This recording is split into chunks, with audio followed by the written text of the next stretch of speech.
Welcome to the first ever recording of Building Talk with Bryan Falk. This episode, we have Carey with PPB Enviro Solutions. Chris is a specialist in phase one environmental assessments and many other things, which he'll tell us about.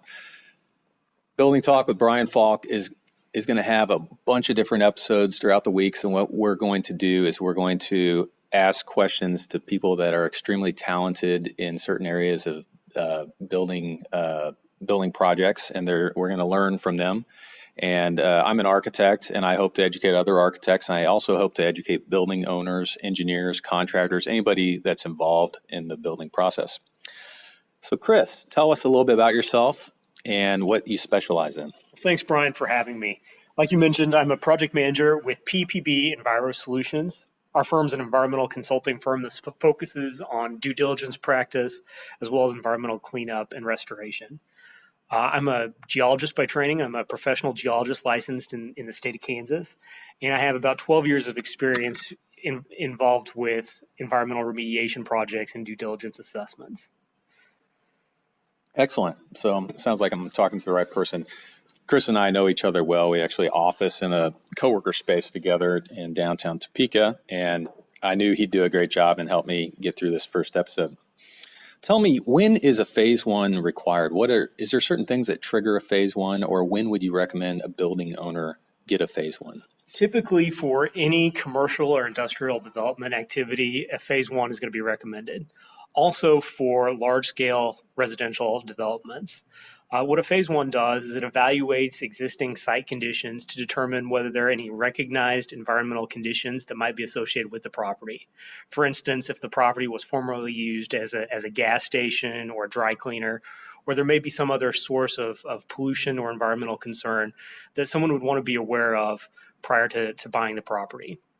Many times, phase ones are required by a lending institution or a governmental entity that's providing funding to facilitate the redevelopment or expansion project. But a lot of times as well, it's a good idea to get a phase one just to help understand and limit a prospective buyer's liabilities as it relates to contamination on a property. Excellent. Can you tell us, maybe, is there any horror stories out there about somebody purchasing a property and a phase one was not performed, and the kind of issues that an owner could look at if they don't go through these processes correctly? Yeah, there are lots of things that can go wrong if you don't understand what the environmental issues are associated with a property. First of all, you may be assuming some of the liabilities for the contamination on the property and the associated cleanup. So, for instance, if you buy a property, you don't perform what we call in the industry your due diligence. You could be held liable for some of the cleanup costs associated with dealing with those environmental issues. You may not have known that they were there, but you may have assumed some responsibility by not doing what you needed to do up front to identify what those potential concerns might be. And my understanding is on large properties, it could be millions of dollars in cleanup costs. Is that correct? It could be. Yeah. So it's important to go through that process. Can you walk us through what your typical steps are when you do a phase one? Sure. The first step is working with my client to make sure I understand the scope of work that they're looking for. Are they looking just for a traditional phase one environmental site assessment? Are they looking for non-scope items like radon or asbestos or lead-based paint evaluations? And also what the intended use of the phase one is going to be.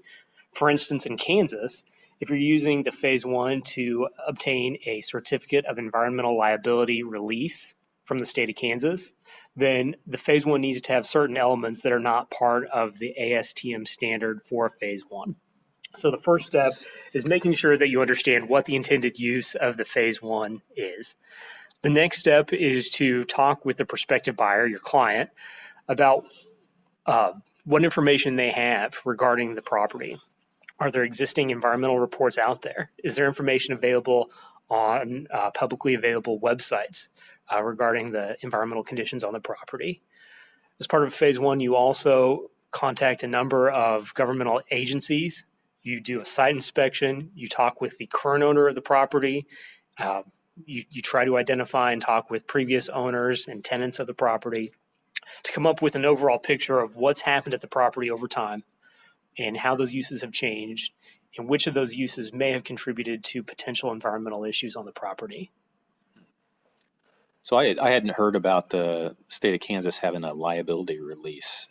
Can you elaborate a little bit more upon that? I know I've asked you in the past, is there a way that if one was to acquire a building and it might have asbestos in it, if the new building owner could waive some of the liability regarding that? Is it similar to what you were describing in the past on that? It is. Before joining PPB, I worked for the state of Kansas as an environmental regulator. And one of the things I did while I was with the state of Kansas was help to develop this program known as the environmental contamination, the Certificate of Environmental Liability Release program for the state of Kansas.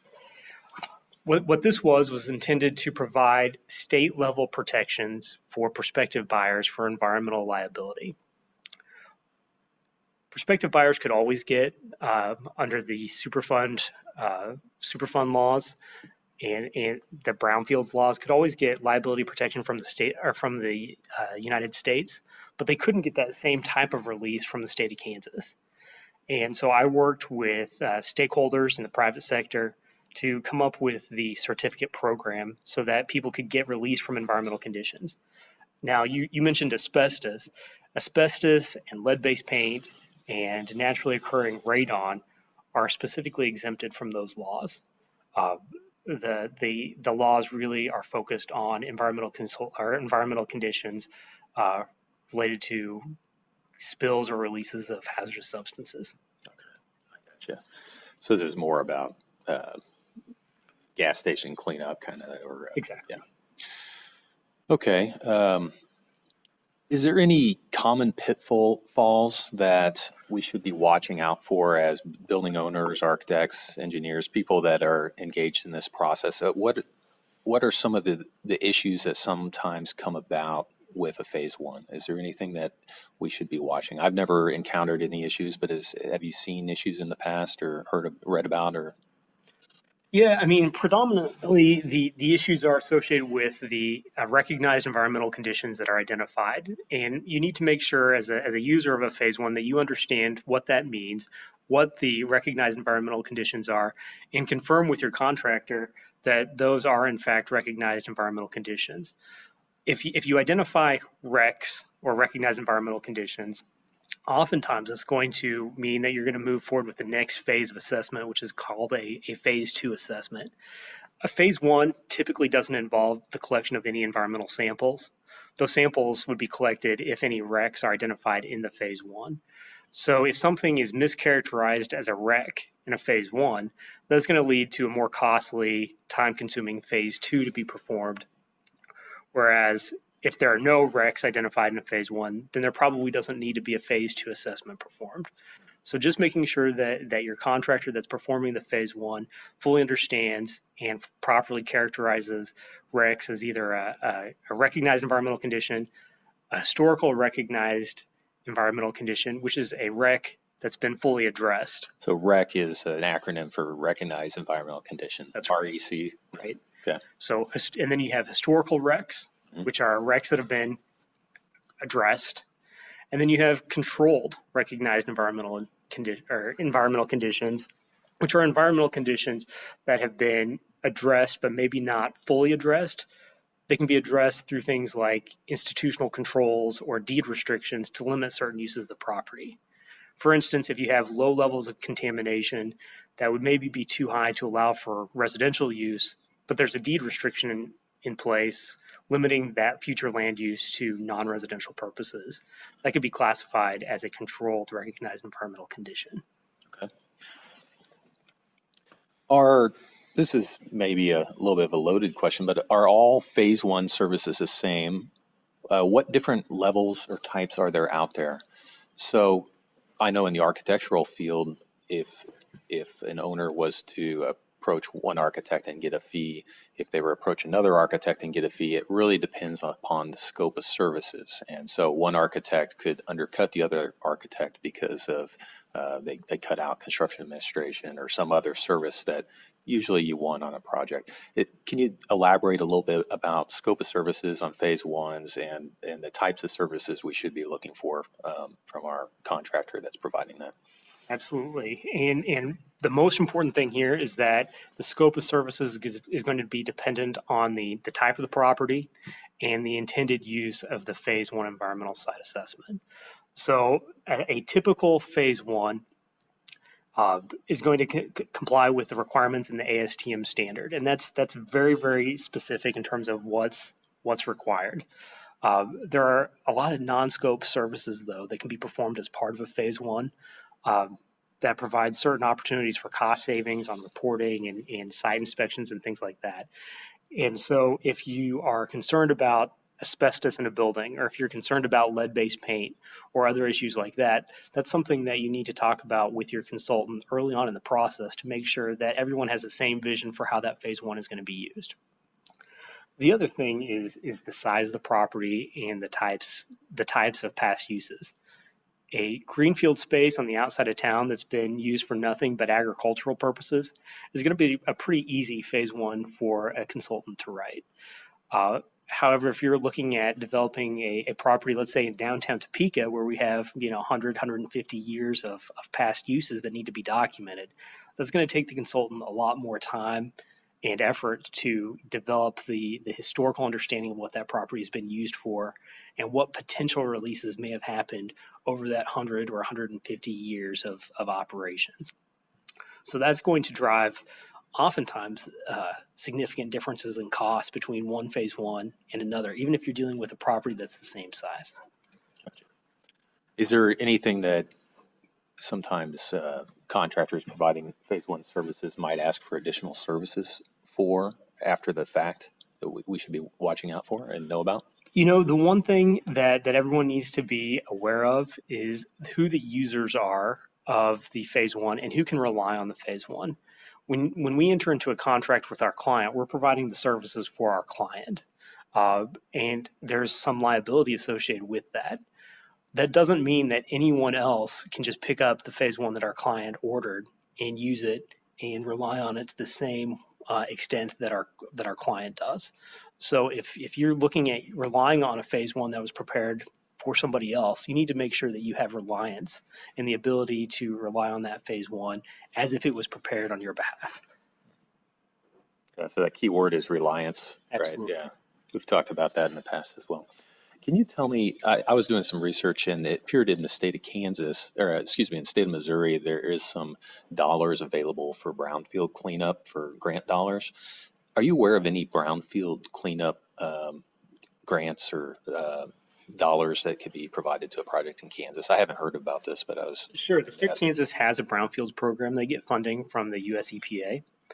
And that's generally made available to nonprofits or typically cities in Kansas. They come up with a project or a proposal that they submit to KDHE, and they can work through that process to get a grant. And KDHE would typically cover the cost of the phase one and potentially phase two.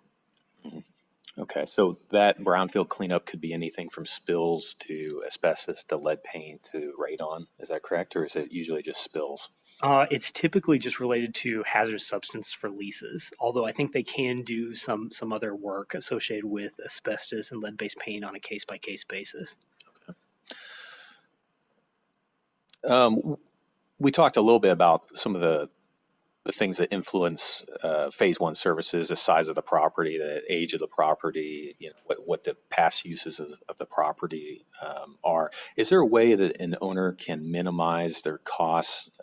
Say they've got an old 150-year property that's had a lot of past uses that are environmental nightmares. Is there still some other things they can do to minimize your costs? The important thing when you're doing a phase one is to make sure that you're hiring the right person for the job. make sure that you're hiring somebody who has expertise performing phase ones, to make sure you're hiring somebody who's going to give you good recommendations. Oftentimes, you can get somebody to provide you a very inexpensive phase one, but nearly always it's going to follow through with the next phase of assessment and performing a phase two. So it's not always about the lump sum cost of a phase one. It's oftentimes about having somebody that you can trust and work with, and that you're confident that you can rely on the information that they provide. Well, that will end our interview for today. We're going to pick up next time with another interview with Chris Carey again with PPB Enviro Solutions, and we're going to talk about phase two and learn more about that process. Thanks for joining us, and we'll see you next time.